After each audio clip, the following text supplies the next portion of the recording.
11-year MLS pro Quincy Amarikwa here, and you're now listening to the Perfect Soccer Podcast, where your host goes one-on-one to get to know your favorite professional soccer players, both on and off the pitch. Because how better to learn what it takes to become a pro soccer player other than directly from pro soccer players? Today's episode is brought to you by PerfectSoccerSkills.com, the #1 and only platform you'll ever need to connect with and learn from pro soccer players. Learn more and enter to win weekly soccer prizes, goals, balls, jerseys, player meet and greets, and more by heading over to PerfectSoccerSkills.com/PSTM to enter to win for free today. With that said, please enjoy today's episode.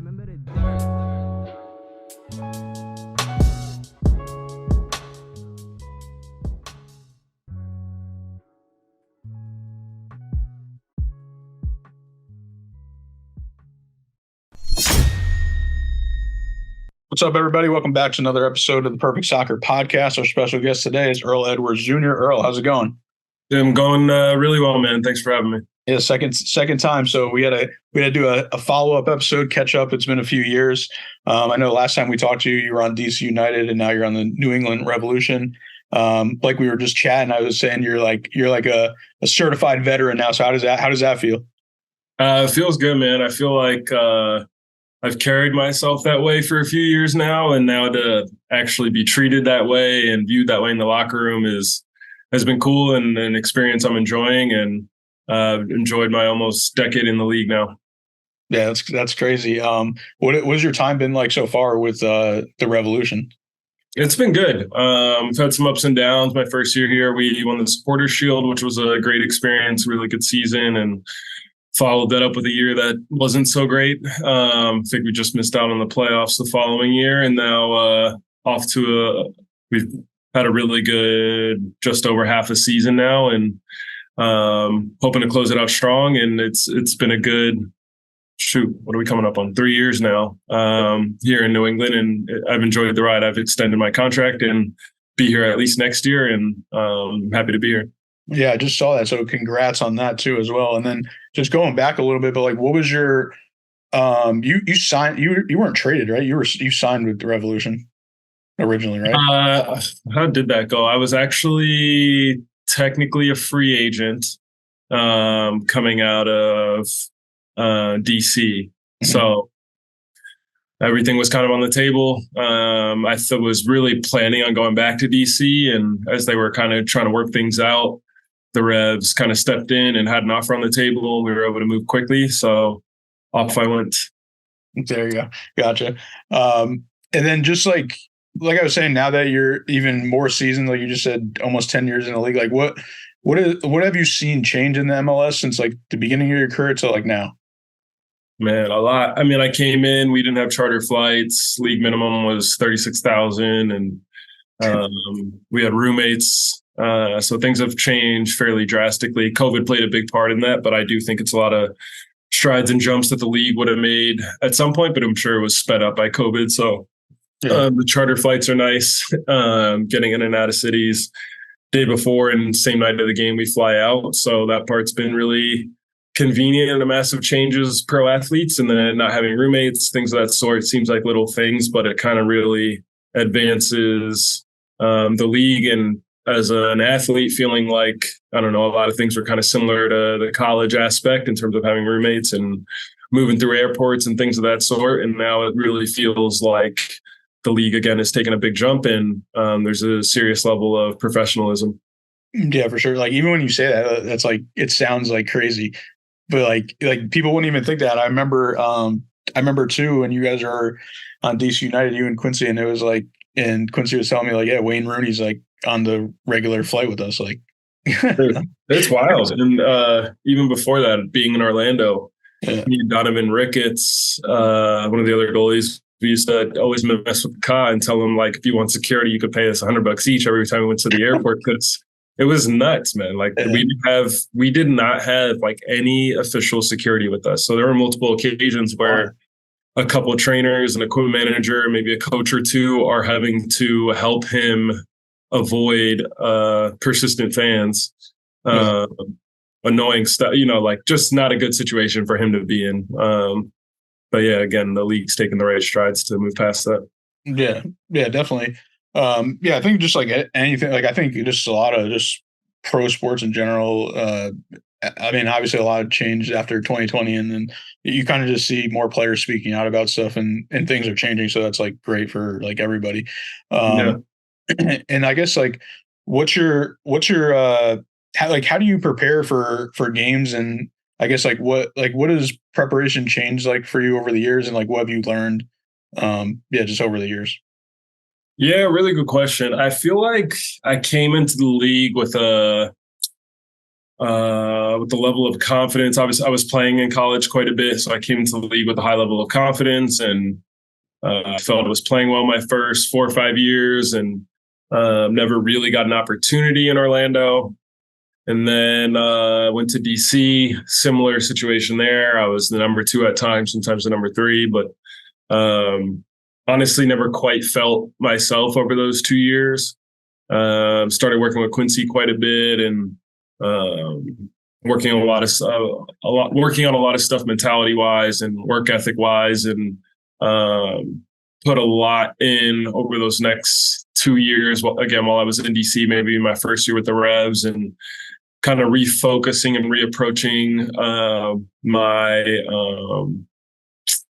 I don't want to say effort, but just how diligent I was in certain things, which was really beneficial at the time. But I will say, I think it got to a point where I felt as if I had to check a bunch of boxes to be able to perform well. So it kind of went so far that I thought it was working against me. And it's funny that you mention, kind of being a veteran. I think going through all that, I had a level of confidence in things I was doing early on, or I wasn't doing, but I just felt good and knew what I was capable of and could ride that. After not getting opportunities, I think that confidence started to wane. So you start trying to make up for that by doing a bunch of things I hadn't done in the past. And again, I think I went a little too far there. And now I'm back in a place of feeling that confidence and everything kind of clicking. I think I needed those 2-3 years grind to refocus things and feel what that over the top diligence really is and can feel like. And I think, again, there was a level of it that needed to be dialed down, and trust myself and my abilities, and not having to feel like I have to get through this perfect routine to go or perform. And I found that fine balance now where I am getting a very good chance here in New England now. And I feel like I'm just confident on the field. I feel like I belong, and hope to keep it going. Yeah, no, that's awesome.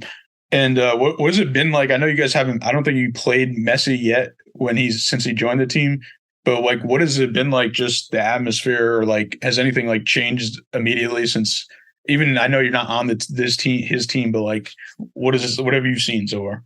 Yeah, I think it's calmed down a little bit, because when he came in and he broke out pretty crazily throughout the Leagues Cup, and he's still doing similar things in MLS games now, whether it's assists or goals. And I think the one thing for sure is that it's like must-see TV. My wife doesn't mind watching MLS games, but games with Messi, it's like, yeah, well, we could definitely watch that. So there's a level of attention that he's drawing to the league that I think is really healthy and beneficial to all of us as players. And I look forward to playing him at some point in the future. Yeah, definitely. All right, are you ready for the 5 Quincy questions? We're gonna go back and compare what you said a couple of years ago in the post edit. Okay, cool. So I won't be able to see what I said a few years ago until this comes out. Yeah, it's all, yeah. Okay, fair enough. Let's hear it. All right. So first question, what's the most important quality or skill you feel has made you successful as a pro player? I would say trust in my abilities. Again, I think that waned for a little bit, and I was trying to compensate by doing a bunch of extra things, and ultimately, again, was able to come back to my confidence and trust in my abilities. And that's not an easy thing to always obtain, but I think that's been the biggest asset for me. For sure. What's the biggest mistake you think pro players are making? I think the biggest mistake pros make is I would say a closed-mindedness in general. it's interesting, especially as I do get older and I see guys maybe a couple years younger than me, still older guys, but a couple years younger than me. And I observe the younger guys. And when I say open-mindedness, just like how guys approach things in the gym, how guys approach things in the training room, recovery, how they take care of their body, how they approach training each day, how they warm up, cool down, all those little things, I think is what I went through in that stage of my career throughout DC and a little bit here in New England is, really figuring out a routine that works for you as a pro athlete that allows you to be at your best mentally and physically every day. And I do think there's a learning curve there for a lot of athletes. And that closed-mindedness, you might have a routine that you had in college that's really worked for you, and maybe you get to the pros and things are fluctuating. And I think just keeping an open mind to maybe altering things and figuring out how you study the game film as well, and just figuring out what works for you. Because again, I do think there's a fine line of going over the top and doing too much and not letting your body just be calm and relax. And then on the flip side, not doing enough can also be extremely detrimental. Just finding what works for you is, I think, the biggest thing. Yeah, 100%. What advice would you give to a young player? Man, I be a student. There's so many times I'm watching these young guys and I'm like defending wise, there's so much to be learned as you get to higher levels. And I think that's the biggest thing. A lot of the young guys, I think especially US soccer is taking a really significant jump in technical ability. And I would say that being student of the game IQ wise is still something that we're catching up on as a country. And so often when I'm watching young guys, I'm like, you have all the ability of the world. You would be on the field, you'd be starting, but defensively, you can't look like you're 18, 19 on the field and a liability that we won't be able to trust you. So that's for young guys, I think guys with all the ability in the world. And it's more than anything, it's just positioning and figuring out where to be. And then from there, hopefully making tackles and making plays. But that defensive IQ, I think, is something that would allow a lot of young players to get on the field quicker. For sure. Enjoy learning what it takes to become a better player from professional soccer players? Well, how would you like to work with professional players one-on-one? Now you can with Be Pro by Perfect Soccer. Head over to perfectsoccerskills.com/BEPRO to apply to work with our network of pro players today. Or what is something that you would move forward with if you weren't scared of what would happen if things didn't go well? Something I'd move forward with? Yeah.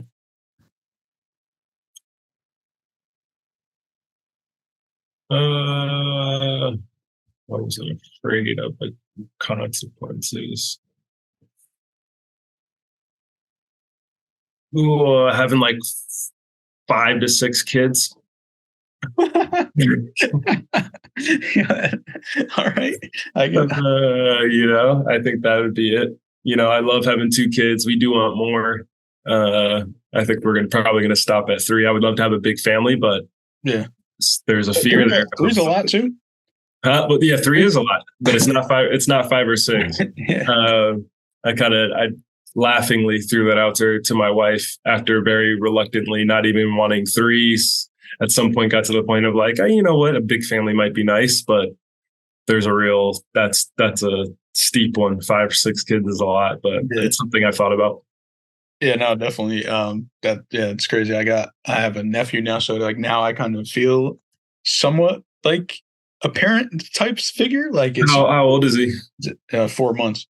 Okay, yeah. So you're in the hardest parts. It's been cool and interesting, and now I kind of see what people go through as an actual parent and being an adult now. Obviously I had to grow up with younger cousins and stuff like that, but this is different. Without experiencing it firsthand as a parent or seeing it very closely as an uncle or aunt, it's very difficult to understand how life changing having children is. So. Yeah, I can't even imagine being a pro athlete too, just doing balancing that. Obviously, people balance 9 to 5s, but being a pro athlete, traveling all the time and stuff like that. Yeah, it's a lot. And the nice part is I'm home early enough to be with them for the afternoons. Home much earlier than 5 o'clock, that's for sure. On the flip side, it's you're dead tired from coming off the field, so there's a little give and take there. But it's really nice to be able to spend a large amount of time with my kids that most people don't get to. Yeah, for sure. Do you want them to play soccer?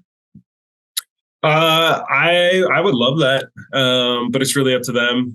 They both seem very athletic. My daughter is gravitating towards dance. My wife was a ballerina, so my daughter is taking that up quickly. And there is a dance recital around 7:30 every night after dinner. She's got her 3 favorite songs right now, and that kind of rotates month to month. But we get our recitals on a nightly basis, and my son Brooks, he's teeing up footballs and kicking them quite a bit. I wouldn't mind pushing him that direction down the road and seeing how that goes. But they both love sports in general. Last night they had me in the living room. I have a little racquetball racket, and I was bouncing a ball to them. And at 2 and 4 years old, they're both making pretty serious contact and seem to love tennis as well. I had them golfing the other day. They seem to love a little bit of everything, especially if I'm interested in it. They kind of want to check it out and things of that sort. So I think there's going to be a variety of things they want to do. And as long as they are, I will say, having fun, that is part of it. But I think more than anything, as long as whatever they're doing, they are putting in 100% effort, that I'll be proud. Yeah, for sure. Hey, tennis and golf, those are the money makers right there. Oh, those are the ones, man. Those are the mistake. Like, people don't really think about it. Like those two sports. No, those are the ones, man. And there's no mistake. And obviously a lot of the mentality things I've been doing with Perfect Soccer in Quincy, it's like, that those one-on-one sports is such a mental battle. And I think, you can equip kids at a young age with the tools to be successful when it comes to one-on-one mental games and things like that. So I'm also interested to see how instilling those principles in them will play out in, again, dance or sports or whatever they're interested in. Yeah, for sure. And then flipping it all over to kind of like outside of sport, well, not outside of off the pitch, I should say. You're the co-founder and the president of Black Players for Change. So what has that been like?